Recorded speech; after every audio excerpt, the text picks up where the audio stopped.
ಒಂಬತ್ತನೇ ತರಗತಿ ತಿಳಿ ಕನ್ನಡ ಗದ್ಯ ಭಾಗ 1 ಅವರೇ ರಾಜರತ್ನ ಪ್ರಶ್ನೋತ್ತರಗಳು. ಕೆಳಗಿನ ಕವಿಗಳ ಜನ್ಮಸ್ಥಳ, ಕಾಲ, ಬಿರುದು ಅಥವಾ ಪ್ರಶಸ್ತಿಗಳನ್ನು ಕುರಿತು ವಾಕ್ಯ ರೂಪದಲ್ಲಿ ಬರೆಯಿರಿ. ಕೃತಿಕಾರರ ಪರಿಚಯ. ಕೆಪಿ ಪೂರ್ಣಚಂದ್ರ ತೇಜಸ್ವಿಯವರು ಕನ್ನಡದ ಶ್ರೇಷ್ಠ ಬರಹಗಾರರಾದ ಕೆಪಿ ಪೂರ್ಣಚಂದ್ರ ತೇಜಸ್ವಿಯವರು 1938ರಲ್ಲಿ ರಾಷ್ಟ್ರಕವಿ ಕುವೆಂಪು ಅವರ ಮಗನಾಗಿ ಜನಿಸಿದರು. ಇವರು ಕಾರ್ವಲೋ, ಚಿದಂಬರ ರಹಸ್ಯ ಮತ್ತು ಜುಗಲ್ ಕ್ರಾಸ್ ಮುಂತಾದ ಪ್ರಸಿದ್ಧ ಕಾದಂಬರಿಗಳನ್ನು ರಚಿಸಿದ್ದಾರೆ. ಇವರು ಬರೆದ ಅಬುಚೂರಿನ ಪೋಸ್ಟ್ ಆಫೀಸು ಮತ್ತು ಸ್ತಬರನ ಕಥೆ ಚಲನಚಿತ್ರಗಳಾಗಿವೆ. ಇವರಿಗೆ ಕರ್ನಾಟಕ ಸಾಹಿತ್ಯ ಅಕಾಡೆಮಿ ಪ್ರಶಸ್ತಿ, ಕೇಂದ್ರ ಸಾಹಿತ್ಯ ಅಕಾಡೆಮಿ ಪ್ರಶಸ್ತಿ, ಪಂಪ ಪ್ರಶಸ್ತಿ ನೀಡಿ ಸನ್ಮಾನಿಸಲಾಗಿದೆ.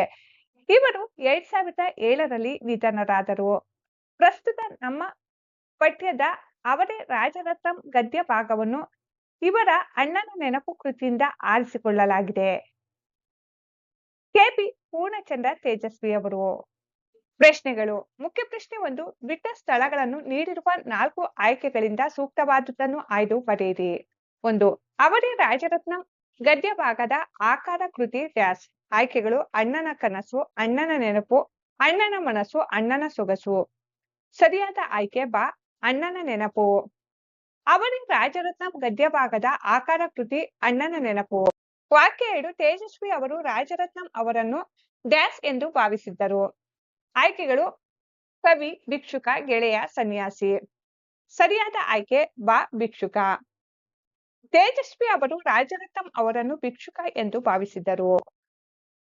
ವಾಕ್ಯ 3. ತೇಜಸ್ವಿ ಅವರು ಬಾಲ್ಯದಲ್ಲಿ ಕವಿತೆಗಳನ್ನು ಡ್ಯಾಶ್ ಎಂದು ಭಾವಿಸಿದ್ದರು. ಆಯ್ಕೆಗಳು: ಕವಿ ಸೃಷ್ಟಿ, ಮಾಯಾ ಸೃಷ್ಟಿ, ಸಹಜ ಸೃಷ್ಟಿ, ಮಕ್ಕಳ ಸೃಷ್ಟಿ. ಸರಿಯಾದ ಆಯ್ಕೆ ಕ, ಸಹಜ ಸೃಷ್ಟಿ. ತೇಜಸ್ವಿ ಅವರು ಬಾಲ್ಯದಲ್ಲಿ ಕವಿತೆಗಳನ್ನು ಸಹಜ ಸೃಷ್ಟಿ ಎಂದು ಭಾವಿಸಿದ್ದರು. ವಾಕ್ಯ 4. ಕುವೆಂಪು ಅವರ ಪ್ರಕಾರ ಭಿಕ್ಷೆ ನೀಡುವುದು ಭಿಕ್ಷುಕರನ್ನು ಡ್ಯಾಶ್. ಆಯ್ಕೆಗಳು: ಅವಮಾನಿಸಿದಂತೆ, ತಿರಸ್ಕರಿಸಿದಂತೆ, ಪ್ರೋತ್ಸಾಹಿಸಿದಂತೆ, ಗೌರವಿಸಿದಂತೆ. ಸರಿಯಾದ ಆಯ್ಕೆ ಕ, ಪ್ರೋತ್ಸಾಹಿಸಿದಂತೆ. ಕುವೆಂಪು ಅವರ ಪ್ರಕಾರ ಭಿಕ್ಷೆ ನೀಡುವುದು ಭಿಕ್ಷುಕರನ್ನು ಪ್ರೋತ್ಸಾಹಿಸಿದಂತೆ. ಮುಖ್ಯ ಪ್ರಶ್ನೆ 2. ಕೆಳಗಿನ ಪ್ರಶ್ನೆಗಳಿಗೆ ಒಂದು ವಾಕ್ಯದಲ್ಲಿ ಉತ್ತರಿಸಿ. ಪ್ರಶ್ನೆ 1. ಕುವೆಂಪು ಅವರನ್ನು ಮನೆಯವರೆಲ್ಲ ಏನೆಂದು ಕರೆಯುತ್ತಿದ್ದರು?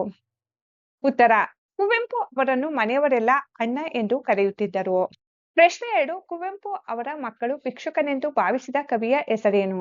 ಉತ್ತರ: ಕುವೆಂಪು ಅವರ ಮಕ್ಕಳು ಭಿಕ್ಷುಕನೆಂದು ಭಾವಿಸಿದ ಕವಿಯ ಹೆಸರು ಜಿ.ಪಿ. ರಾಜರತ್ನಂ.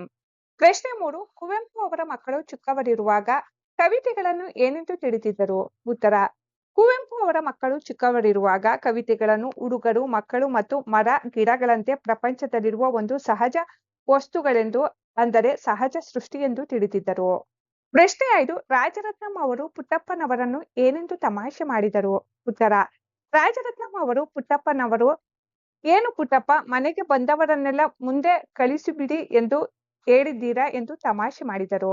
ಮುಖ್ಯ ಪ್ರಶ್ನೆ 3. ಕೆಳಗಿನ ಪ್ರಶ್ನೆಗಳಿಗೆ 3-4 ವಾಕ್ಯಗಳಲ್ಲಿ ಉತ್ತರಿಸಿ. ಪ್ರಶ್ನೆ 1. ಕುವೆಂಪು ತಮ್ಮ ಮಕ್ಕಳಿಗೆ ರಾಜರತ್ನಂ ಅವರನ್ನು ಹೇಗೆ ಪರಿಚಯಿಸಿದರು? ಉತ್ತರ: ಕುವೆಂಪು ಅವರು ತಮ್ಮ ಮಕ್ಕಳ ಕಡೆ ತಿರುಗಿ, ಇವರು ಯಾರು ಗೊತ್ತಾ ಎಂದು ಕೇಳಿದರು. ನಮಗೇನು ಗೊತ್ತು ಎಂದು ಪಿಳಿಪಿಳಿ ಕಣ್ಣು ಬಿಟ್ಟಾಗ ಮಕ್ಕಳಿಗೆ, ನಿಮ್ಮ ಪುಸ್ತಕದಲ್ಲಿ ಬಣ್ಣದ ತಗಡಿನ ತುತ್ತೂರಿ, ಕಾಸಿಗೆ ಕೊಂಡನು ಕಸ್ತೂರಿ ಓದಿದ್ದೀರಲ್ಲ, ಇವರೇ ಅದನ್ನು ಬರೆದವರು ಎಂದು ಹೇಳುವ ಮೂಲಕ ರಾಜರತ್ನಂ ಅವರನ್ನು ಪರಿಚಯಿಸಿದರು. ಪ್ರಶ್ನೆ 2. ರಾಜರತ್ನಂ ಅವರ ವೇಷಭೂಷಣಗಳು ಹೇಗಿದ್ದವು? ಉತ್ತರ: ರಾಜರತ್ನಂ ಅವರು ಬಿಳಿಯ ಅಡ್ಡ ಪಂಚೆ ಹಾಗೂ ಬಿಳಿಯ ಅಂಗಿಯನ್ನು ಧರಿಸಿದ್ದರು. ಅವರ ಮೈಮೇಲೆ ನಸುಗಂದು ಬಣ್ಣದ ಧೋತ್ರವನ್ನು ಹೊದ್ದುಕೊಂಡಿದ್ದರು. ಅವರ ಬಗಲಿನಲ್ಲಿ, ಅಂದರೆ ಕಂಕುಳಲ್ಲಿ, ಒಂದು ದೊಡ್ಡ ಜೋಗಡಿಯಂತಹ ಚೀಲವಿತ್ತು. ಪ್ರಶ್ನೆ 3. ಕವಿತೆಯ ಜೊತೆಗೆ ಕವಿಯ ಹೆಸರನ್ನು ಏಕೆ ನೆನಪಿನಲ್ಲಿಡಬೇಕು?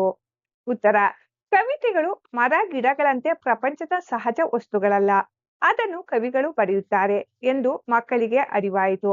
ಆದ್ದರಿಂದ ನಾವು ಓದಿದ ಕವಿತೆಗಳನ್ನು ರಚಿಸಿದವರು ಯಾರು ಎಂಬ ಅರಿವಿಗಾಗಿ ಕವಿತೆ ಮುಗಿದ ಮೇಲೆ ಕೆಳಗೆ ಕೊಟ್ಟಿರುವ ಕವಿಯ ಹೆಸರನ್ನು ನೆನಪಿನಲ್ಲಿಡಬೇಕು. ಪ್ರಶ್ನೆ 4. ಕುವೆಂಪು ಅವರು ರಾಜರತ್ನಂ ಅವರನ್ನು ಮನೆಯ ಒಳಗೆ ಹೇಗೆ ಬರಮಾಡಿಕೊಂಡರು? ಉತ್ತರ: ಗೇಟಿನ ಬಳಿ ನಿಂತಿದ್ದವರನ್ನು ನೋಡಿ ಭಿಕ್ಷುಕರೆಂದು ಭಾವಿಸಿ ಮಕ್ಕಳು ಮುಂದೆ ಹೋಗು ಅಂದಾಗ ಕುವೆಂಪು ಅವರು ಹೊರಬಂದು ನೋಡಿದರು.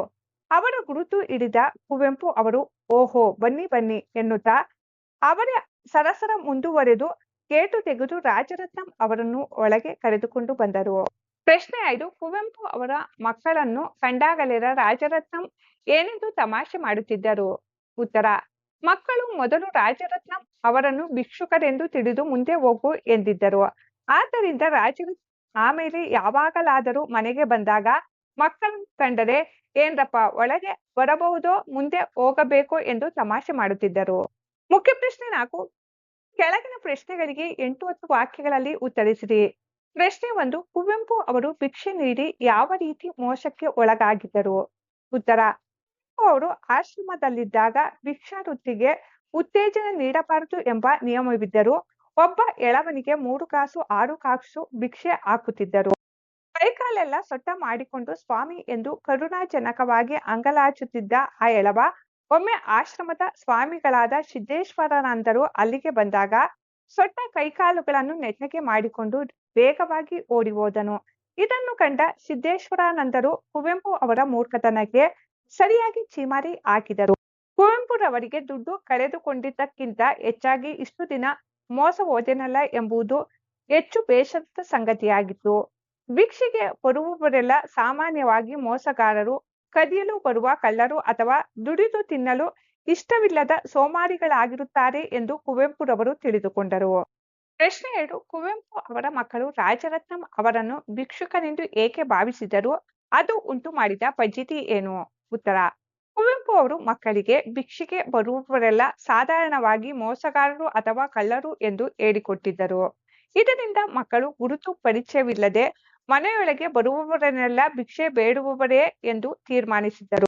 ಒಮ್ಮೆ ಬಿಳಿಯ ಅಡ್ಡ ಪಂಚೆ, ಬಿಳಿಯ ಅಂಗಿ ಧರಿಸಿ ಮೈಮೇಲೆ ನಸುಕಂದು ದೋತ್ರ ಹೊದ್ದವರು ಮನೆಯ ಬಾಗಿಲು ತೆಗೆಯಲು ಬಂದರು. ಇದನ್ನು ನೋಡಿದ ಮಕ್ಕಳು ಅವರನ್ನು ಸಾಮಾನ್ಯ ಭಿಕ್ಷುಕನೆಂದು ಭಾವಿಸಿ ಮುಂದೆ ಹೋಗಪ್ಪ ಎಂದು ಸಾಮೂಹಿಕವಾಗಿ ಕಿರುಚಿದರು. ಆದರೂ ಆ ವ್ಯಕ್ತಿ ಗೇಟು ತೆಗೆಯುವ ಪ್ರಯತ್ನ ಮುಂದುವರಿಸಿದ್ದರಿಂದ ಮಕ್ಕಳು ಅಣ್ಣನಿಗೆ ಚಾಡಿ ಹೇಳಲು ಒಳಗೆ ಓಡಿ ಹೋದರು. ಅಣ್ಣ ಹೊರಬಂದು ನೋಡಿದಾಗ ಅವರ ಗುರುತು ಹಿಡಿದು ಓಹೋ ಬನ್ನಿ ಬನ್ನಿ ಎಂದು ಸರಸರನೆ ಮುಂದೆ ಹೋಗಿ ಗೇಟು ತೆಗೆದು ಅತ್ಯಂತ ಆದರದಿಂದ ಕರೆದುಕೊಂಡು ಬಂದರು. ಮುಂದೆ ಹೋಗು ಎಂದು ಹೇಳಿದ ಹಿರಿಯ ಕವಿಗೆ ಮನೆಯಲ್ಲಿ ಸಿಕ್ಕ ಅತಿಥಿ ಮರ್ಯಾದೆಯನ್ನು ನೋಡಿ ಮಕ್ಕಳು ಪ್ರತಿಭರಾಗಿ ಫಜೀತಿಗೆ ಒಳಗಾದರು. ಕೊನೆಗೆ ಅವರೇ ನಮ್ಮ ಪುಸ್ತಕದಲ್ಲಿ ಬಂದಿರುವ ಬಣ್ಣದ ತಗಡಿನ ತುತ್ತೂರಿ ಕವಿತೆಯನ್ನು ಬರೆದ ಕವಿ ರಾಜರತ್ನಂ ಎಂದು ತಿಳಿದು ಮಕ್ಕಳಿಗೆ ತೀವ್ರವಾದ ಮುಜುಗರ ಹಾಗೂ ಆಶ್ಚರ್ಯವಾಯಿತು. ವಾಕ್ಯ 5. ಸಂದರ್ಭದೊಡನೆ ವಿವರಿಸಿ. ವಾಕ್ಯ 1. ಯಾವನೋ ಒಬ್ಬ ಮುಂದೆ ಹೋಗು ಅಂದರೂ ಹೋಗದೆ ನಿಂತೇ ಇದ್ದಾನೆ.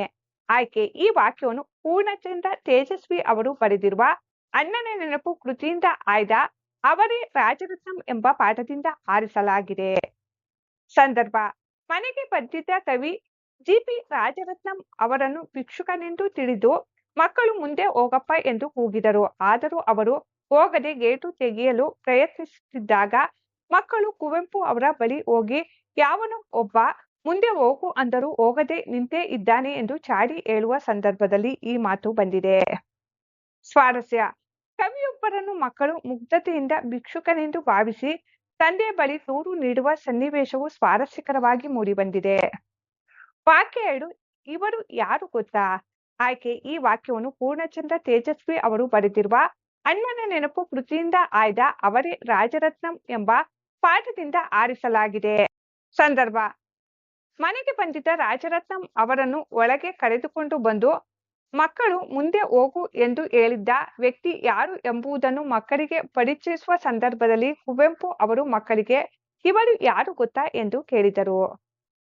ಸ್ವಾರಸ್ಯ: ಮಕ್ಕಳು ಯಾರನ್ನು ಭಿಕ್ಷುಕನೆಂದು ಅವಮಾನಿಸಿದ್ದರೋ ಅವರೇ ತಾವು ಆಡಿ ನಲಿಯುತ್ತಿದ್ದ ಬಣ್ಣದ ತಗಡಿನ ತುತ್ತೂರಿ ಕವಿತೆಯ ಕವಿ ಎಂದು ತಿಳಿಸುವ ಕುತೂಹಲದ ಸನ್ನಿವೇಶ ಇಲ್ಲಿದೆ. ವಾಕ್ಯ 3. ಏನ್ರಪ್ಪ ಒಳಗೆ ಬರಬಹುದೇನೋ ಮುಂದೆ ಹೋಗಬೇಕು. ಆಯ್ಕೆ: ಈ ವಾಕ್ಯವನ್ನು ಪೂರ್ಣಚಂದ್ರ ತೇಜಸ್ವಿ ಅವರು ಬರೆದಿರುವ ಅಣ್ಣನ ನೆನಪು ಕೃತಿಯಿಂದ ಆಯ್ದ ಅವರೇ ರಾಜರತ್ನಂ ಎಂಬ ಪಾಠದಿಂದ ಆರಿಸಲಾಗಿದೆ. ಸಂದರ್ಭ: ಮೊದಲ ಭೇಟಿಯ ಸಂದರ್ಭದಲ್ಲಿ ಮಕ್ಕಳು ತಮ್ಮನ್ನು ಭಿಕ್ಷುಕನೆಂದು ತಿಳಿದು ಮುಂದೆ ಹೋಗು ಎಂದು ಹೇಳಿದ್ದನ್ನು ನೆನಪಿನಲ್ಲಿಟ್ಟುಕೊಂಡು ರಾಜರತ್ನಂ ಅವರು ಆಮೇಲೆ ಮನೆಗೆ ಬಂದಾಗ ಮಕ್ಕಳನ್ನು ಕಂಡು ತಮಾಷೆ ಮಾಡುತ್ತಿದ್ದ ಸಂದರ್ಭದಲ್ಲಿ ಏನ್ರಪ್ಪ ಒಳಗೆ ಬರಬಹುದೇನೋ ಮುಂದೆ ಹೋಗಬೇಕು ಎಂದು ಕೇಳುತ್ತಿದ್ದರು. ಸ್ವಾರಸ್ಯ ಮಕ್ಕಳ ಮುಗ್ಧ ವರ್ತನೆಯನ್ನು ಮನಸ್ಸಿಗೆ ಹಚ್ಚಿಕೊಳ್ಳದೆ ರಾಜರತ್ನ ಅವರು ಅದನ್ನು ವಿನೋದದಿಂದ ಸ್ವೀಕರಿಸಿ ಮಕ್ಕಳೊಂದಿಗೆ ಬೆರೆಯುವ ಸರಳತೆ ಮತ್ತು ಹಾಸ್ಯ ಪ್ರವೃತ್ತಿ ಇಲ್ಲಿ ವ್ಯಕ್ತವಾಗಿದೆ. ಮುಖ್ಯ ಪ್ರಶ್ನೆ 3 ಭಾಷಾಭ್ಯಾಸ. ಗುಂಪಿಗೆ ಸೇರದ ಪದವನ್ನು ಆರಿಸಿ ಬರೆಯಿರಿ. 1 ಅಪ್ಪ, ಅಣ್ಣ, ತಮ್ಮ, ಸ್ನೇಹಿತ. ಗುಂಪಿಗೆ ಸೇರದ ಪದ ಸ್ನೇಹಿತ. ಕಾರಣ ಅಪ್ಪ, ಅಣ್ಣ, ತಮ್ಮ ಎಂಬುದು ಕುಟುಂಬದ ಸಂಬಂಧಗಳನ್ನು ಸೂಚಿಸಿದರೆ ಸ್ನೇಹಿತ ಎಂಬುದು ಬೇರೆ ಸಂಬಂಧವಾಗಿದೆ. ಮಕ್ಕಳೇ, ನೀವು ಕಾರಣವನ್ನು ಬರೆಯುವ ಅವಶ್ಯಕತೆ ಇಲ್ಲ. ನಿಮಗೆ ಅರ್ಥವಾಗಲೆಂದು ಮಾತ್ರ ಈ ಕಾರಣವನ್ನು ಕೆಳಗೆ ನೀಡಿದ್ದೇನೆ. 2 ಮನೆಯನ್ನು, ಕರುವನ್ನು, ಏನನ್ನು, ಶಾಲೆಯನ್ನು. ಗುಂಪಿಗೆ ಸೇರದ ಪದ ಏನನ್ನು. ಕಾರಣ ಏನನ್ನು ಎಂಬುದು ಪ್ರಶ್ನಾರ್ಥಕ ಸರ್ವನಾಮದ ಪದವಾಗಿದ್ದು ಉಳಿದವು ನಾಮಪದಗಳ ದ್ವಿತೀಯ ವಿಭಕ್ತಿಯ ರೂಪಗಳಾಗಿವೆ. 3 ಬಾಗಿಲು, ಕಿಟಕಿ, ಜೋಳಿಗೆ, ಅಟ್ಟ. ಗುಂಪಿಗೆ ಸೇರದ ಪದ ಜೋಳಿಗೆ. ಕಾರಣ ಜೋಳಿಗೆಯು ಚೀಲ ಅಥವಾ ವೈಯಕ್ತಿಕ ವಸ್ತುವಾಗಿದ್ದು ಉಳಿದವು ಮನೆಯ ನಿರ್ಮಾಣಕ್ಕೆ ಸಂಬಂಧಿಸಿದ ಭಾಗಗಳಾಗಿವೆ. 3 ಸರಸರ, ಬನ್ನಿ ಬನ್ನಿ, ಸಟ್ಟನೆ, ಪಿಳಿಪಿಳಿ. ಗುಂಪಿಗೆ ಸೇರದ ಪದ ಬನ್ನಿ ಬನ್ನಿ. ಕಾರಣ ಬನ್ನಿ ಬನ್ನಿ ಎಂಬುದು ಕ್ರಿಯಾಪದದ ದ್ವಿರುಕ್ತಿಯಾಗಿದ್ದು ಉಳಿದವು ಅನುಕರಣವ್ಯಯಗಳಾಗಿವೆ. 4 ಕಣ್ಣು, ದೇಹ, ಕಿವಿ, ಮೂಗು. ಗುಂಪಿಗೆ ಸೇರದ ಪದ ದೇಹ. ಕಾರಣ ದೇಹ ಎಂಬುದು ಸಂಪೂರ್ಣ ಶರೀರವನ್ನು ಸೂಚಿಸಿದರೆ ಉಳಿದವು ಮುಖದ ಜ್ಞಾನೇಂದ್ರಿಯಗಳಾಗಿವೆ. ಭಾಷಾಭ್ಯಾಸದಲ್ಲಿನ ಮುಖ್ಯ ಪ್ರಶ್ನೆ 2 ಕೆಳಗಿನ ಪದಗಳನ್ನು ಸ್ವಂತ ವಾಕ್ಯದಲ್ಲಿ ಬಳಸಿ ಬರೆಯಿರಿ. ಶಿರಸ ವಹಿಸಿ.